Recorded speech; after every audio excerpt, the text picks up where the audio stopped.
আপনারা গাছ দেখতে পাচ্ছেন, কত সুন্দর গাছ। এটা হলো আমাদের ভ্যালেট জাতের আঙ্গুর। দেখেন এটারও আমি এখন পাতা এবং কোন কোন ডাল রাখবো, কোন কোন ডাল রাখবো না, সেগুলো এখন আমি সিলেক্ট করব। চলেন আপনাদের মাঝেও আমি শেয়ার করি। একটু খেয়াল করলে দেখতে পারবেন, এটা হইলো আমি 30 লিটার একটা বালতিতে রোপণ করেছি। এইভাবে দেখেন এল সিস্টেম ভাবে আমি শেপ দিয়েছি। এটা বরাবর ছাদের সামনে, আমাদের বিল্ডিং এর সামনে বরাবর আঙ্গুরটা আমি ঝুলিয়ে দিয়েছি। এখন আমাদের কাজ হইলো এই নতুন নতুন যে ডালপালা আছে সেগুলা কিছু কিছু করে ছাঁটাই করে দেওয়া, যে আমি কোন ডাল রাখবো কোন ডাল রাখবো না সিলেক্ট করা।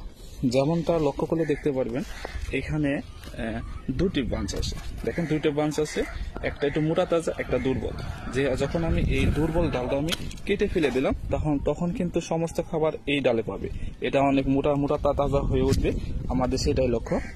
এখানে দেখেন দুটি ডাল, যেটা সুস্থ সবল সেই ডাল রাখবো, আর যেটা সুস্থ সবল না সেটাই দেখেন এভাবে আমরা কেটে ফেলে দিব।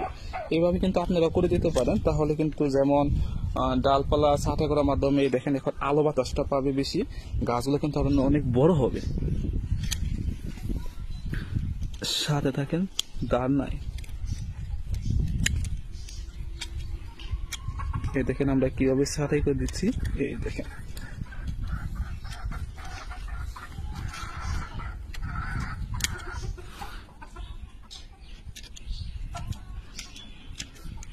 দেখতে পাচ্ছেন? এখন আরেকটা জিনিস খেয়াল করলে দেখতে পারবেন, এখানে কিন্তু দুটি ডাল, দেখেন একটা ফাউন্ডেশন পোডিং এর মধ্যে দুটি ডাল, একটা দুইটি ডাল। এটা কিন্তু মাথা নেই, দুর্বল। এটা কিন্তু মাথাটা বেশ সুন্দর আছে, তাহলে আমি সুন্দরটাই রেখে দিব আর এটা ফেলে দিলাম। এইভাবে কিন্তু আপনারা আপনাদের ছাদ বাগানে বা মাঠ বাগানে আঙ্গুর গাছ থাকলে এইভাবে এখন এই ডালপালাগুলো ছাঁটাই করে দিতে পারেন, তাহলে কিন্তু টর্নিসে যাওয়ার আগে আপনার গাছগুলো কিন্তু অনেক সুন্দর হবে। আমি চাই যে আপনার আঙ্গুর গাছগুলো অনেক সুন্দর হোক, এটাই কাম্য।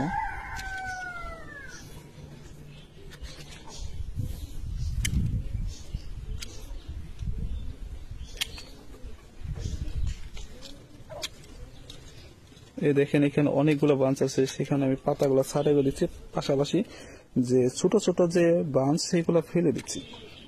এরপরে দেখবেন যে কতটা সুন্দর লাগে গাছটা।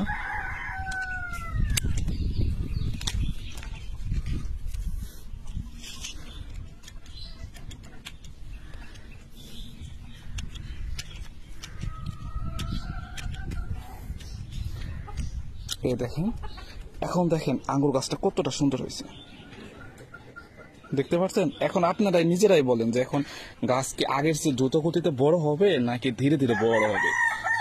আপনারাই বলেন। আপনারা চাইলে আপনার ছাদ বাগানে এরকম করে কিন্তু আঙ্গুর শেপটা দিয়ে দিতে পারেন। ধন্যবাদ সকলকে।